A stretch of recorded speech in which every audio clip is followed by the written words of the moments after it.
We are back with a Fox News alert. The U.S. military killing an ISIS-K planner near the Afghanistan-Pakistan border.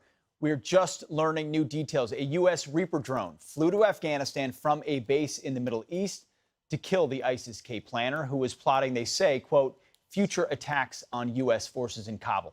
A U.S. official tells Fox News. We will keep you updated throughout the hour as the situation develops. Joining me now is South Carolina Congressman Ralph Norman and Maryland Congressman Andy Harris, who's a former Navy Reserve medical officer. Gentlemen, both, thank you so much for being here. Congressman Harris, I'll start with your reaction to this killing of an ISIS-K fighter tonight and where it puts us in Afghanistan. Well, it's just too little too late. The fact of the matter is this operation has been bungled. This won't retrieve that bungling. Look, we've still got a lot of Americans on the ground, a lot of our allies on the ground. I don't see any way we can be out by August 31st.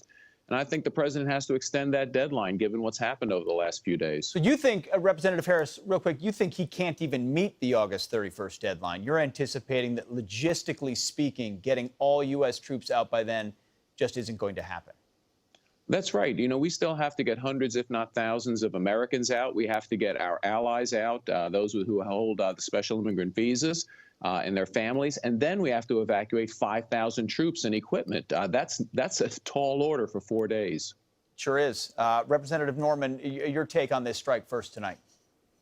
Well, Pete, look at what's happened. You know, we've got 13 Americans dead, 20 injured.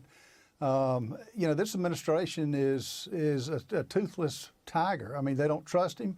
If this were Donald Trump, the pure might of the military would be on the Taliban. It wouldn't even be a question. Biden has set arbitrary dates with no plan in place, and as a result, we have dead Americans. Got 5,000 that are left there, and one drone strike killing, you know, one ISIS member.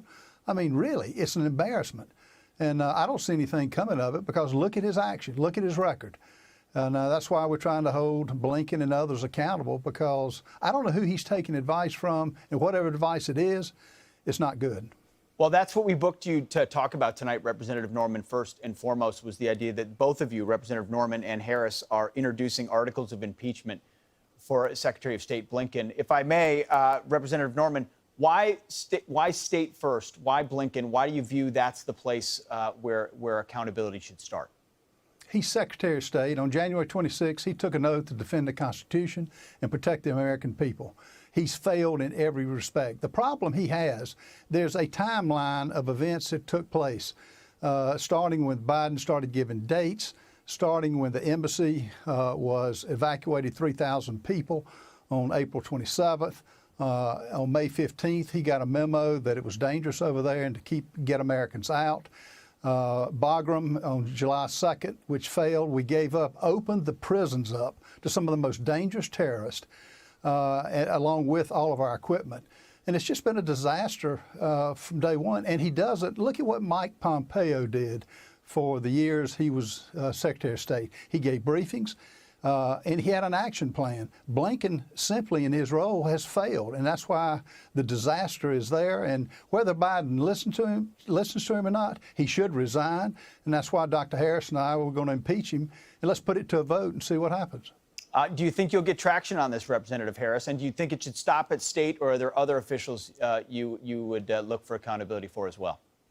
Well, first of all, there are very few things that we do on a bipartisan basis in Washington, but we, on a bipartisan basis, agree that this was entirely botched, that this withdrawal is a catastrophe. And most Americans don't realize this was not a Department of Defense effort. The Department of State was running this withdrawal. They were the ones who didn't know where our Americans were. They were the ones who didn't have plans to evacuate everyone. They were the ones who allowed the military, some of the military, to leave before we evacuated our Americans. The first and foremost falls squarely on the secretary who headed the department that was in charge of this withdrawal. Gentlemen, thank you very much. Please do keep us updated on this effort. We appreciate your time. Thank you. My pleasure. Thank you.